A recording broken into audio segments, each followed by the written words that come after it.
I love self-hatred. I purposely try to hate myself sometimes, and I distract myself from the good in my life to focus on the bad. But why do I do this? I don't have a secret goal to be sad. I don't like hating myself, but I do it anyways. I think there's a deeper reasoning behind it that not a lot of people consider, and it's that self-hatred has benefits. It has a lot of negatives, but it has benefits, and those benefits are sometimes enough to want us and to make us want, subconsciously maybe, to hate ourselves. For me, I can attribute a lot of my successes in life to self-hatred. The reasons that I started going to the gym a lot more and built a physique that I'm proud of is because I hated how I looked. The reasons that I upgraded my style and started wearing clothes that I'm proud to wear is because I hated the clothes I wore. I hated myself in all these ways in basketball and in school or sports. Anytime that I drove or had extreme motivation, self-hatred was usually at the driving seat of that. I hated that I wasn't good at basketball, so I worked harder. And self-hatred has really, really strong motivative tendencies. And in a way, I think that it has a place that it should be in everybody's lives. Everybody should have a small amount of that motivation. But where I think it becomes dangerous is that I idolize self-hatred and I create it and I feed it, and I really do nothing to grow my self-love, because in my mind, I guess he doesn't see as many benefits. I've never worked really hard at something because I loved myself. I would never go to the gym if I loved what I looked like.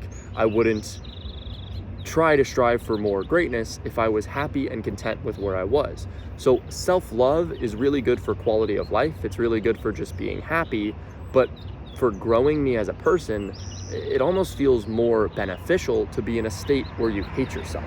But this is where it gets dangerous, because the mentality I've had is that it's one or the other, that I either hate myself and grow or love myself and stagnate.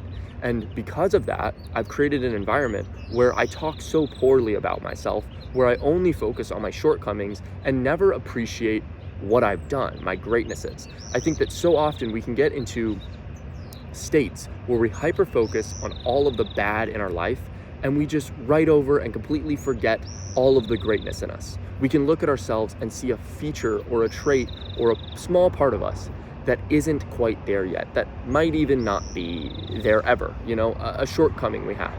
And we just write off all of the other greatnesses we have, right? A big place that I've struggled in my life is in my own personal love for how I look, right? It's always been a big point of contention, and I think for everybody it is. We all have problems with what we look like and things we want to fix, but I never tell myself how I love parts of myself.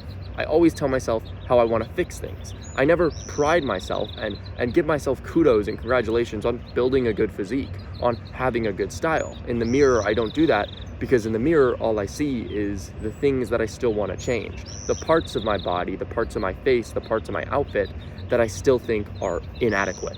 And that's where self-hatred turns from a motivating factor that can be beneficial to all of its negatives, right? You can have all the positives of self-hatred with none of the negatives if you just allow yourself to love yourself.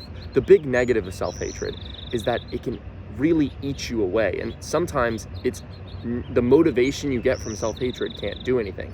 For me, that's when self-hatred has led me down.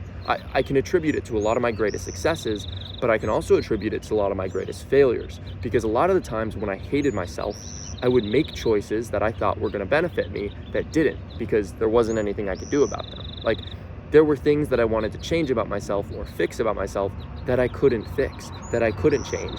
And it either pushed me down to make a choice to change it that didn't work, or it just led me down into a deep depression or a deep state of sadness that led me to make a choice, like a drug or something, to make me feel better about it, right?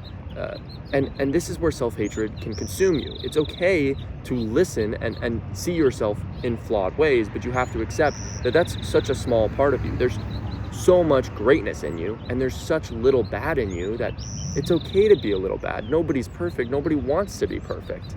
So we need to create a healthy relationship between our self-hatred and our self-love. Anytime you catch yourself hating on yourself, it's okay, accept it and listen, but then counteract it. Say, okay, true, this These are all places I need to work on. But look at all the other places in your life that you have succeeded. Look at all the other places in your life that you don't need to work on because you're great at those things. You're a genius, you're smart, you're funny, you're confident.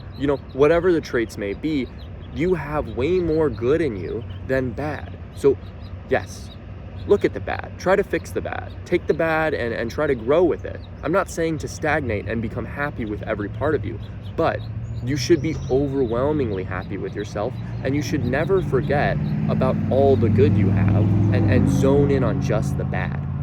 So I think that we all do this. I think that we all, in a weird way, crave self-hatred because we know that it grows us. It's very good at that, but you need to be the person who can create a healthy relationship between it and not just be driven by self-hatred.